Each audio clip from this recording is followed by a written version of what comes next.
돈이 되는 공시 시간입니다. JTJ 파트너스 양태준 차장입니다. 차장님 안녕하세요. 네, 안녕하세요. 네, 돈 되는 공시 꼽아보겠습니다. 베스트 3 보시죠. 오늘의 베스트 3 공시는 호텔신라의 공시입니다. 지난 금요일 장 마감 이후에 나왔던 공시인데요. 일단 신규 시설 투자에 대한 공시가 있었고요. 그리고 3월 19일에 정기 주주총회에 대한 공시가 있었습니다. 한옥 호텔이 우리 서울에 또 신라 호텔의 브랜드로 나온다고 합니다. 그에 따른 투자 계획이 본격화되고 있네요. 예, 아무래도 이제 한옥 호텔에 대한 부분들, 호텔신라가 상당히 좀 신경을 썼었던 부분들이고, 이런 부분들이 이제 점차 윤곽이 드러나면서 이제 향후 호텔신라를 좀 대표하는, 즉 뭐 한국을 좀 대표할 수도 있는 이러한 브랜드로 자리매김을 할 수가 있다라고 좀 보여지고 있고요. 현재 한 2,300억 정도 규모의 신규 투자를 결정을 했습니다. 전반적으로 뭐 주차장이라든지 면세점 사무실 등 이러한 세부적인 부대시설의 공사 비용 목적으로 해서 신규 투자를 결정했다라고 좀 보여지고 있는데, 아무래도 이제 최근에 면세점주 관련주가 뭐 중국과 관련돼서 다시 한번 좀 긍정적인 방향으로 가는 도중에 최근에 코로나 이런 사태로 인해서 뭐 전체적인 면세점주라든지 유통주가 큰 폭의 좀 급락이 나오고 있지만은, 큰 틀로 봤을 때는 호텔신라가 다시 한번 변화할 수 있는 부분들이 과연 이 한옥 호텔에 대한 부분들인데, 이 한옥 호텔이 이제 과연 국내외에 어떠한 이제 긍정적인 이 부분들을 미치는지는 좀 장기적인 관점으로 지켜보실 필요가 있다라고 좀 보여지고 있습니다. 다만 최근에 이제 코로나 사태로 인해서 이제 급락 흐름이 나오고 있는데, 지난 2월 17일부터 다시 한번 하락 전환을 하면서 최근에 기관들과 외국인들의 동시에 순매도가 나오고 있습니다. 거기에 기관들 같은 경우에는 뭐 금융투자가 빠져나가는 것은 뭐 주가에 긍정적으로 볼 수는 있겠지만은, 연기금 쪽에서 상당히 큰 폭의 매도 물량이 나오고 있다는 부분들은 상대적으로 이제 호텔신라에 대한 부담과 주가에 대한 부분들은 발목을 많이 잡을 수 있다라고 좀 보여지고 있고요. 또한 최근에 외국인들 같은 경우에도 꾸준하게 매도 관점으로 접근을 하고 있는데, 오늘 같은 경우에는 거의 한 210억 원 정도의 매도 물량이 나오고 있기 때문에 상대적으로 기관들과 외국인들의 동시에 순 매도 물량으로 인한 호텔신라 같은 경우에는 추가적인 하락도 충분하게 나올 수 있다라고 좀 보여지고 있습니다. 그렇기 때문에 현재 일본 기준으로 봤을 때 가장 큰 매물대 이제 상단이 83,000원대인데요. 과연 이 선을 지지해 주느냐, 아니면 이 선을 지지를 하지 못하고 기관들과 외국인들의 매도로 인해서 추가적으로 밀릴 수가 있다라고 가정한다라고 했을 때에는 8만 선을 깨고 내려가는 75,000원대에도 추가적인 하락 가능성이 있다라고 좀 보여지고 있기 때문에, 향후 성장성과 그리고 한국 시장 내에서 면세점주와 호텔 사업을 상대적으로 롯데 다음으로 이끌어가는 대표적인 기업이긴 하지만은, 전반적으로 코로나 사태에 대한 부담감을 느낀 기관들과 외국인들의 매도가 지속이 될 경우에는 추가적인 하락도 충분하게 나올 수 있다고 좀 보고 있습니다. 네, 자 등급 설정해 보도록 하겠습니다. 이 호텔신라 면세점 사업으로서의 경쟁력은 우리가 또 확인을 한 부분도 있고요. 그리고 이렇게 한옥 호텔이 자리 잡았을 때 2023년에 개관을 한다고 하는데, 이런 중장기적인 경쟁력을 보고 그러면 75,000원 수준이면 매수가 가능할지 등급 주시죠. 솔직히 이제 앞서 말씀드렸던 이제 관점으로, 중장기적인 관점으로는 좋다라고 판단하고 있습니다. 월봉 기준으로 놓고 본다 했을 때에는 차트가 그렇게 무너진 부분들은 없습니다. 지금 상대적으로 긴 윗꼬리를 달고 있지만은, 이러한 부분들은 이제 코로나 사태로 인한 변동성이라고 좀 해석을 해볼 수 있을 것 같고요. 다만 이제 일본 기준으로 봤을 때에는 아무래도 83,000원대 지지 여부가 가장 중요할 것으로 좀 보여지고 있습니다.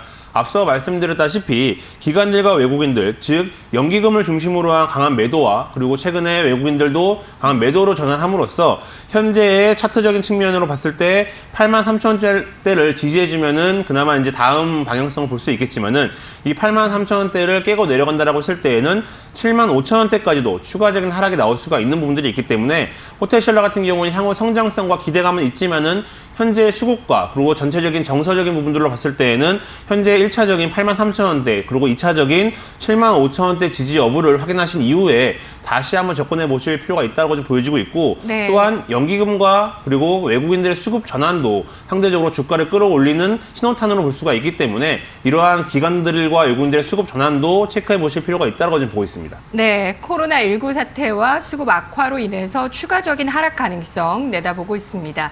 이어서 돈 되는 공시 베스트 2 보시죠.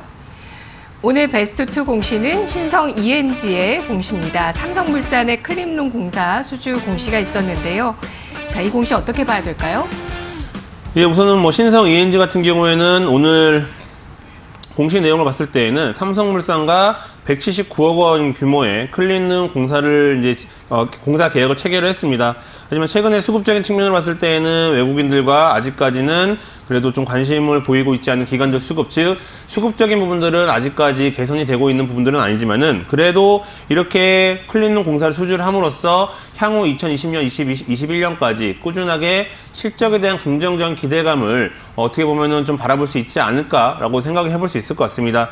최근에 이제 2월 13일 날 나왔죠. 3년 만에 흑자 전환을 성공을 했습니다. 그때 당시에 이제 2019년 연결 기준 매출액이 4,500억, 그리고 영업이익 같은 경우가 97억 원을 기록을 하면서 매출액 같은 경우에는 그 전년 대비 6% 증가를 했고 영업이익은 흑자 전환을 했기 때문에 전반적으로 이런 흑자 전환을 토대로 해서 향후 실적에 대한 부분들은 이제 추가적으로 상승이 가능한 이러한 긍정적인 효과를 볼 수 있다라고 보여지고 있는데 네. 이번에 삼성물산과 클린룸 수주를 통해서 다시 한번 올해 같은 경우에는 흑자 전환에 대한 부분들을 발판을 삼아서 꾸준하게 실적에 대한 성장세가 충분하게 나올 수 있다라고 좀 보여지고 있습니다.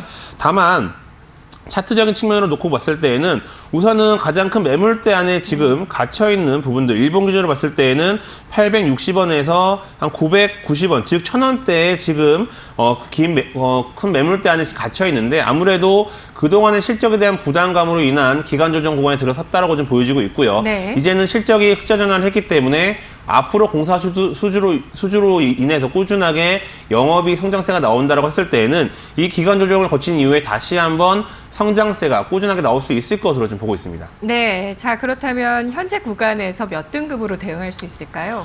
우선은 영업 흑자 전환 이런 부분들은 긍정적으로 볼 수가 있을 것 같고 흑자 전환 이후에 꾸준한 수주에 대한 부분들은 아무래도 주가에 긍정적인 작용을 할 수 있을 것으로 보고 있습니다. 다만 이제 앞서 말씀드렸다시피 신성 ENG 같은 경우에는 아무래도 3년 만에 흑자 전환을 했기 때문에 그동안의 실적에 대한 부담감으로 이제는 기간 조정 구간에 들어섰다라고 좀 보여지고 있고 최근에 기관들과 외국인들 수급도 상대적으로 좀 부담감을 느낄 수 있는 부분들이 있기 때문에 아직까지 신규 매수 관점으로는 신규 매수 관점으로는 아직까지는 뭐 적절하진 않지만은 흑자 전환했다라는 부분들과 그리고 앞으로 대한 추가적인 성장 가능성이 있기 때문에 긍정적인 의미에서의 3등급을 좀 말씀을 드리겠습니다.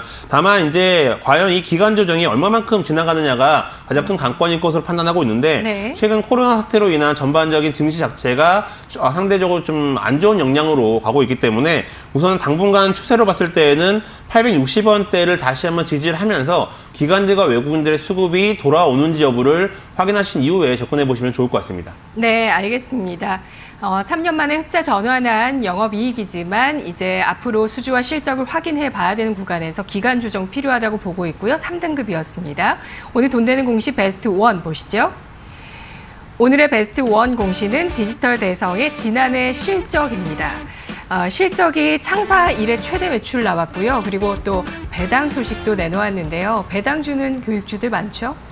예, 아무래도 이제 배당에 대한 부분들은 저는 개인적으로 이제 배당을 주는 기업들은 그만큼 이제 앞으로 대한 성장에 대한 좀 아니면은 그동안에 꾸준하게 일을 해왔다라는 하나의 또 확인할 수 있는 지표라고 좀 생각을 할 수 있을 것 같습니다. 지금 디지털 대성 같은 경우에는 300원 현금 배당을 실시를 했는데요. 지금 시가 배당이 한 2.6% 정도 해당을 하는 부분들이 있기 때문에 실질적으로 시장 금리 대비해서도 좀 높은 수준이기 때문에 상대적으로 이제 만약에 배당을 받는 입장이라면은 뭐 충분하게 그래도 긍정적인 효과가 나올 수 있다고 좀 보고 있습니다. 또한 최근에 실적만 놓고 봤을 때 어떻게 보면 지금 시장이 많이 흔들리기 때문에 이렇게 실적에 대한 부분들이 상대적으로 받쳐주는 기업들이 많이 좋다라고 보여지고 있는데 오늘 같은 경우는 한 10% 넘게 밀리고 있습니다. 아무래도 네. 지금 지난주에 급등을 했기 때문에 단기 차익 실현 매물들로 인한 일정 부분 좀 조정의 흐름이 나오고 있다고 판단하고 있지만은 실질적으로 실적만 놓고 봤을 때는 영업이익이 211억 원, 즉 전년 비해서 67% 정도 상승을 했기 때문에 꾸준하게 실적은 눈높이가 높아지고 있다라고 좀 보여지고 있고요. 최근에 이제 온라인 교육 열풍이 또 하나의 또 테마로 불고 있죠. 아무래도 코로나 네. 사태로 인해서 하나의 좀 테마로 엮여 부분들이 있기 때문에 좀 변동성은 나올 수 있겠지만은 실질적으로 교육주 같은 경우에는 앞으로도 꾸준하게 이제 신성장할 수 있는 부분들이 있기 때문에 디지털 대성을 포함한 뭐 교육 관련주 같은 경우에는 꾸준하게 관심을 갖고 지켜보셔도 좋을 것 같습니다. 또한 뭐 코로나 사태가 아니더라도 지금 이제 또 총선을 앞두고 있는 상황이 있기 때문에 이로 인한 좀 변동성도 나올 수는 있겠지만은 방향성만 놓고 봤을 때에는 실적이 탄탄하고 배당을 주는 디지털 대선 같은 경우에는 꾸준하게 관심을 갖고 지켜보셔도 좋을 것 같습니다. 네, 디지털 대선 방향성은 양호할 것으로 예상을 하고 있습니다. 하지만 변동성이 문제가 되겠는데요. 오늘장 이 같은 공시가 나온 이후에 사실 주가는 좀 밀렸습니다. 오늘 공시 발표 이후에 하락으로 전환이 된 모습인데요. 몇 등급 설정하고 대응할 수 있을까요? 예, 아무래도 이제 지난 21일 날 지금 상대적으로 많이 거래가 됐었습니다. 거의 520만 주 정도 거래가 됐고요. 오늘 같은 경우가 150만 주 정도 거래가 되면서 상대적으로 많이 좀 하락이 나오고 있는데, 개인적으로 이렇게 많이 흔들린다라고 했을 때는 수급적인 부분들이 상당히 좀 많이 불안정해야 되는데, 디지털 대선 같은 경우에는 외국인들과 기관적 수급은 여전히 긍정적으로 들어오고 있다는 부분들로 봤을 때에는 오늘의 하락은 단기적인 일회성일 수가 있다라고 좀 보고 있습니다. 물론 네. 코로나에 대한 변동성은 뭐 배제는 못하겠지만은 그 부분을 빼놓고 본다 했을 때에는 추가적인 상승이 충분하게 나올 수가 있기 때문에 디지털 대선 같은 경우에 좀 2등급을 좀 말씀을 드리고 싶고요. 현재 8,200원에 거래가 되면서 오늘은 뭐 10% 넘게 좀 하락이 나오고 있기 때문에 상대적으로 좀 부담감을 느낄 수는 있습니다. 하지만 여전히 기관들과 외국인을 팔고 있는 자세가 아니고 꾸준하게 좀 갖고 가는 추세이기 때문에 실질적으로 분할 매수 관점으로도 충분하게 현재가 부근 충분하게 접근이 가능하다라고 좀 보여지고 있고, 우선 1차적인 목표가 같은 경우에는 작년 4월 11일 날 고점이 11,800원인데요. 실질적으로 과연 이 선을 뚫고 올라가는지 여부를 확인해 볼 필요가 있기 때문에 네. 그 전 매물대 단계인 10,000원 선 정도를 돌파한지 여부를 확인하신 이후에 다시 한번 디지털 대선 같은 경우에는 지켜보실 필요가 있다고 좀 보여지고 있고, 현재 기관들과 외국인들 같은 경우에도 꾸준하게 매수가 들어오고 있기 때문에 실질적으로 실적과 그리고 배당을 기반한 이 회사 같은 경우에는 앞으로도 추가적인 상승에 대한 부분들이 충분하게 나올 수 있다고 좀 보고 있습니다. 네, 수급에 흔들림이 없는 상황에서 급락이기 때문에 현재 주가에서 접근 가능하다고 판단을 하고 있습니다. 2등급을 설정했고요. 현재가 매수 공략 들어봤습니다. 고맙습니다. 감사합니다.